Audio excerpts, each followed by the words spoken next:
Love seeing their faces as they were watching some of that old video. That was really cool. Very cool stuff. Always neat to kind of go back and look back, how things were, even just not that long ago. Absolutely. Just 25 years.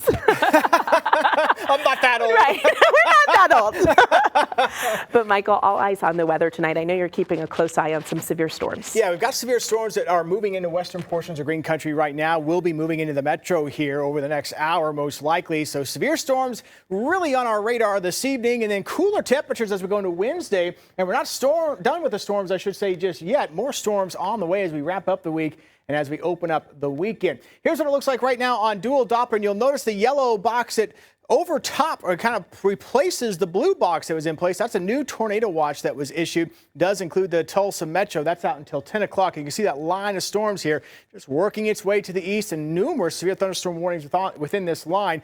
To the north, thankfully, this is not warned right now, but still some gusty winds, some heavy rain and lightning and thunder here from Independence down through Coffeyville, all the way back through Copan, Dewey, as you head down to around Bartlesville, dealing with the heavy rain and storms. That goes all the way back here to Pawhuska. Kind of a rough go here. Highway 60, Ponca City, all the way through Bartlesville and almost to Nowata. Farther to the south, we've got a new severe thunderstorm warning here now for parts of Pawnee County and Creek County. 60-mile-per-hour winds possible with this as this tracks its way to the north and to the east. And this is what's going to come into the metro. Potentially, if this holds together, could have a severe thunderstorm warning for the Tulsa metro here with this within the next hour or so, with the potential for damaging wind gusts. Farther to the south, you can see here we've had at times some tornado warnings across the Oklahoma City metro area. Thankfully, those warnings that were in effect here across central Oklahoma have since expired. Numerous severe thunderstorm warnings, though, lined up here from Shawnee. That's going to continue to track here Okfuskee County into Hughes County. And then farther to the south, you can see quite a few tornado warnings here as well. Pauls Valley southward to the north of Ardmore. We'll watch these storms as they work their way here across Hughes County, eventually Pittsburgh County, as we go through the remainder of the evening. And these storms will have some impacts that we will have to contend with as we go through the evening hours. Meteorologist Brandon Woolley breaking down what some of these storms may bring us this evening. Brandon. That's right, Michael. For this evening, wind and hail, the primary threats. Of course, that low-end tornadic threat, because we do have that tornado watch issued by the SPC and the National Weather Service. And we could see a few quick spin-ups, especially on the leading edge of that incoming squall line in from the west. Another thunderstorm complex moves in late Thursday night through Friday morning. The impacts will be wind and hail as well, primarily, but that lower-end tornadic threat with that later in the week as well. Michael? Yeah, that's one of the other opportunities that might even go into the weekend. You can see the clouds here on the Wade's RV Weather Camera Network as they overlook here Highway 169, 84 our current temperature.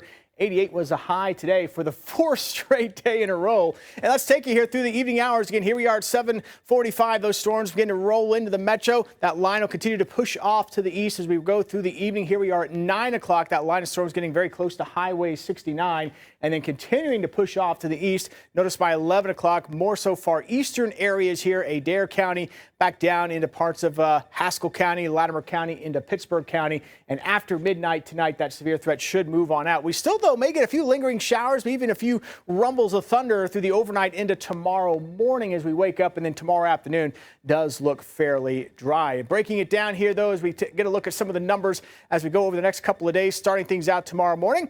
Mostly low to mid 60s, highs tomorrow a bit cooler. We're stuck in the 70s with some of the clouds, and we're behind that cold front that's giving us the storms this evening.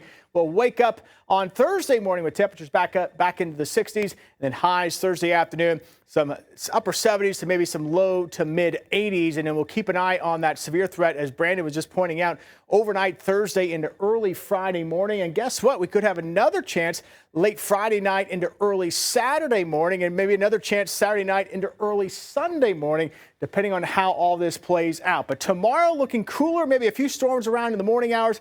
Afternoon should stay fairly quiet, not as warm tomorrow, but they were back into the 80s with those storm chances through the weekend, and may still have some lingering storm chances even as we head into next week.